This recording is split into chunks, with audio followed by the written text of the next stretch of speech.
Hello mga friendship, this is your Ate Charis and welcome to my vlog! So for today's video, ito na nga ang pangatlong araw namin sa pagtitinda. Bandang magtatanghali na nga niya at wala pa rin pinagbago. Matumal pa rin. Pinag-iisipan na nga namin ni Mister kung saan nga ba kami lilipat para naman maka-jackpot. Nito na nga lang ang sistema namin tuwing tanghali. Pag walang mga bumibili, nagkukwentuhan, nagchichismisan. Pero hindi buhay ng ibang tao pinagchichismisan namin dyan. At hindi rin buhay mo. What?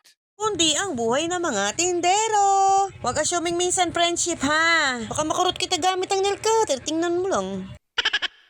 Pag ganito nga naman kasi katumal, hindi tayo makakabili ng sangkabang bigas. Bandang tanghali na nga niya at wala pang 300 yung kita namin ni Mister. Nakatulog na lang ang idol nyo sa paghintay ng mga bumibili. Mula talaga nung nagtinda kami, hindi na kami tinantanan ng tumal. Pero sabi hanggang loob daw ay talagang matumal. Wala tayong magagawa, ganon talaga ang life. Iba talaga ang pagtitinda, nakakahagard. Sayang lang yung binili kong 300 pirasong kojik at mangingitim lang din pala ako sa pagtitinda. Pero okay lang para naman to sa mga anak ko. At hindi para sa'yo. Umalis na nga pala dyan yung tatay ko at nagtinda na siya doon sa Waminal. Alagay nga lang pala niya yan sa tulak-tulak niya para doon siya ay maglako. Lako ko rin kaya to mga fishball na to, no? Isama ko yung kalan, ano kaya, no? What?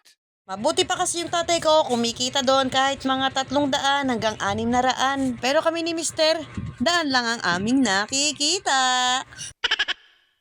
Pero after 2,000 years sa wakas, Lord, thank you, may bumili na rin. Ate Charis, OA ka talaga, walang 2,000 years, walang ganon.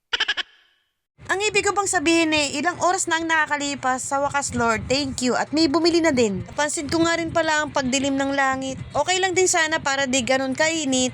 Pero paano naman mabibili yung gulaman natin yan? Nakatulog na din pala ako sa sobrang antok ko.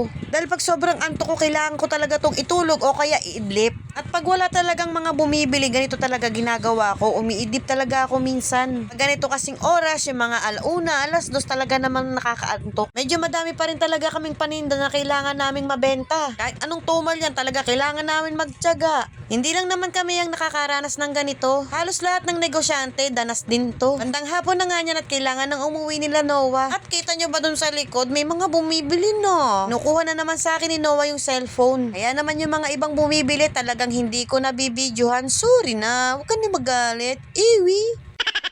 At dahil naubos na nga yung mga niluto niya, ano pa nga bang gagawin? Di magluto ulit. Dahil tuwing hapon talaga, maraming bumibili sa amin. Umuulan nga pala ng mga oras na yan. At nakikita nyo ba yan? Nakikita nyo ba yan?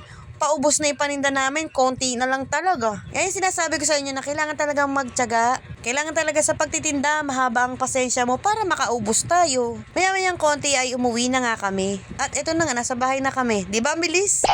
Yung ilang piraso nga palang natira naming vegetables ay kinain ng mga anak ko. Nag-agawan pa nga ni sila.